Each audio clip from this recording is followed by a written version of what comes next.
নমস্কার বন্ধুরা, অন্বেষা ভ্যারাইটি ভিডিওতে আবার একটি নতুন পর্বে স্বাগত জানাচ্ছি। আজকে একেবারে নতুন ধরনের একটা ভিডিও নিয়ে চলে এসেছি।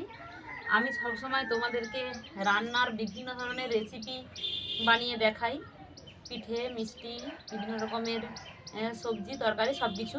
কিন্তু আজকে একেবারে একটা ভিন্ন ধরনের ভিডিও নিয়ে এসেছি। আমরা তো সবসময় রান্না করি কড়াইতে, কিন্তু কড়াইটা একদম পুড়ে যায়, ছাড়াতে অসুবিধা হয়। সেরকমই একটা কড়াই আমার পড়েছিল অনেক দিন ধরে, অনেক বছরের এটা কড়াইটা ব্যবহার হয় না, এমনি পড়েছিল।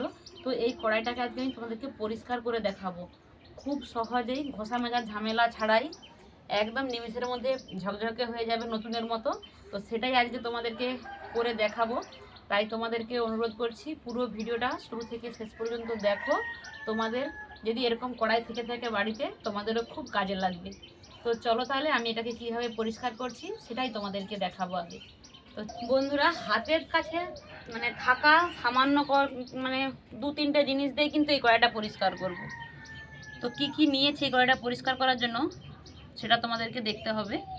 তো পুরো ভিডিওটা স্কিপ না করে দেখো, আর ভিডিওটা ভালো লাগলে অবশ্যই একটা সাবস্ক্রাইব করে রাখবে। ভিডিও তো আরও নিত্য নতুন ভিডিও পরে যাতে পাও তোমরা।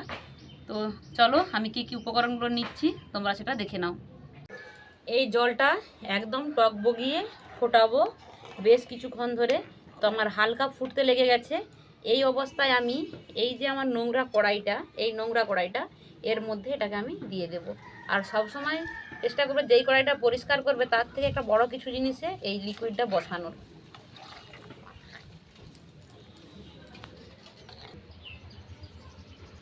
বন্ধুরা ভালো করে দেখো, এই যে সাইড দিকে ফুটতে লেগে গেছে জলটা।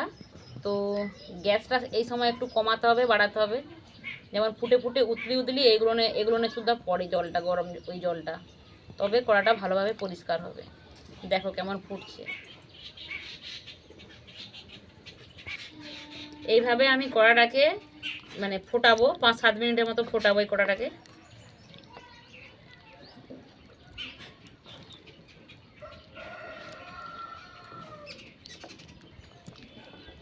আর এইগুলো একেবারে কড়াইটা ডুবে গেলে ভালো হতো, কিন্তু আমার এই নিচের কড়াইটা ছোট হয়ে গেছে, তো তাই কড়াইটা একেবারে ডুবে না। তোমরা পরিষ্কার করলে চেষ্টা করবে অবশ্যই যেন কড়াইটা একেবারে ডুবে যায়। একেবারে ডুবে গেলে এগুলো ভালোভাবে পরিষ্কার হবে। 5-7 মিনিট হয়ে গেছে, আমি গ্যাস বন্ধ করে দিয়েছি। গ্যাস বন্ধ করে দেওয়ার পরও এখনও আমি এটা 10-15 মিনিট পর্যন্ত জলে জাঁকিয়ে রাখবো, এই গরম জলের মধ্যে রেখেছিলাম। আর তোমরা যদি পারো সারা রাত্রি ভিজিয়ে রাখবে, তাহলে কোনো কষ্টই করতে হবে না। তো আমি আধ ঘন্টা পরে জলটা থেকে তুলে নেব। আর দেখো এর গাগুলো ছাড়তে লেগে গেছে। আর এটার জন্য আরেকটা জিনিস লাগবে আমার, এই যে স্কচ ব্রাইট, যে স্টিলের যে স্কচ ব্রাইট পাওয়া যায়, এইটা দিয়ে আমি এটাকে এবারে একটু ঘষে দেব। এই জলটা নেব আর এটাকে এবারে ঘষে দেব। দেখো একটু ঘষেছি তাই ফর্সা হতে লেগে গেছে।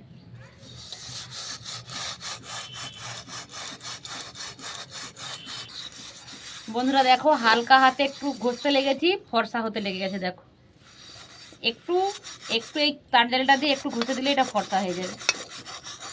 দেখো বন্ধুরা, হালকা হাতে একটু ঘষে দিতে এগুলো কোন ফর্সা হয়ে যাচ্ছে।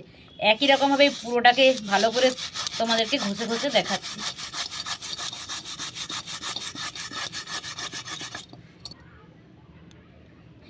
একটু তো সময় সাপেক্ষ লাগবে, কারণ এতটা পুড়ে গেছে।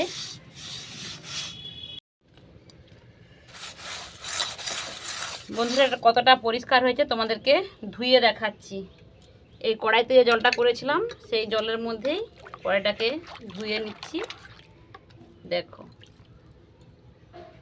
দেখো কেমন ছিল কড়াইটা, অনেকটাই ইয়ে হয়ে গেছে। আর একটু এই স্কাবার দিয়ে ঘষে দিলে এটা একদম ফর্সা হয়ে যাবে। দেখো এই ছোবড়াটার সাহায্যে আমি কিন্তু তেমন গায়ের জোরে কিন্তু ঘষছি না, তোমরা দেখে বুঝতেই পারছো। তো আমি ওই নতুন নিয়েছি ওইটা, তার জালিটা, তাতে করেই ঘষেছি। আর ওই জল অল্প করে করে দিয়ে দিয়ে ঘষেছি। দেখো একদম ফর্সা হয়ে গেছে। এবার এটাকে আমি চকচকে করার জন্য একটা সাবান ব্যবহার করব আমি। তো এই দেখো, এই সাবানটা আমাদের এখানে বাজারে পাওয়া যায়। তো 5 টাকা নেয়, জানি না তোমাদের সব ওখানে বাজারে পাওয়া যায় কি না। তো বাজারে মুদিখানার দোকানে এই সাবানটা পাওয়া যায়, অ্যালুমিনিয়াম চকচকা হবে। তো ওই সাবানটা দিয়ে কড়াটাকে আমি চকচকে করে নেব, ভালো করে যেন চকচকে হয় সেরকম চকচকে করে নেব। আর রান্নার যে কোনো জিনিসপত্র যদি চকচকে ঝকঝকে হয় দেখতে ভালো লাগে, আর একটু নোংরা থাকলে সত্যি খারাপ লাগে। তো মেজে নিলাম, ফর্সা হয়ে গেছে একদম। চলো এটাকে এবার আমি ধুয়ে নেব। তো আমি কলতলায় এসে গেছি, এসে এটাকে ধুয়ে নিচ্ছি আর ধুয়ে তোমাদেরকে দেখাচ্ছি। দেখো কতটা ফর্সা হয়েছে, আর কড়াটা কেমন ছিল তোমরাই বলো।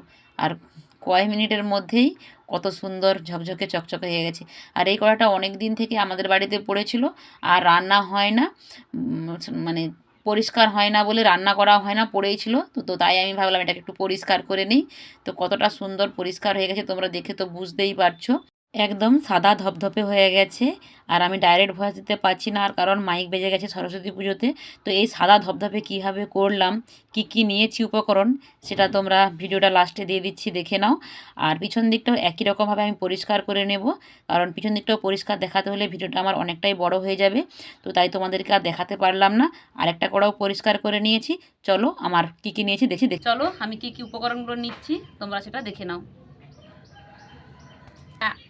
ওই কড়াইটার থেকে একটা বড় সাইজের কড়াই নিয়েছি, আর বেশ কিছুটা জল নিয়েছি। আর এই জলের মধ্যে দিয়ে দিচ্ছি তেঁতুল।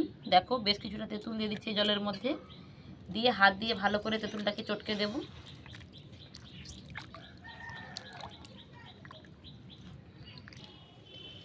তেঁতুলটাকে ভালো করে জলের সাথে হাত দিয়ে মানে গুলিয়ে দিয়েছি।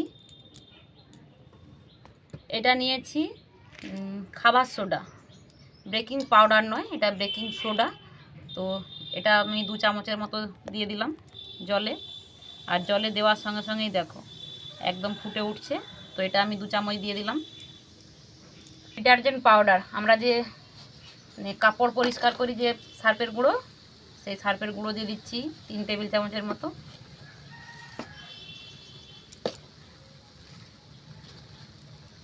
এবার সমস্ত কিছু উপকরণকে ভালো করে চামচ দিয়ে এটাকে নাড়িয়ে দিচ্ছি।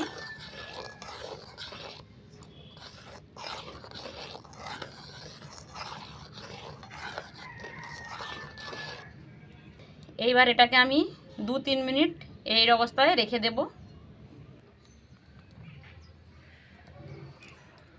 গ্যাসের ওভেন জ্বালিয়ে দিয়ে এই ওভেনের উপরে বসিয়ে দিলাম।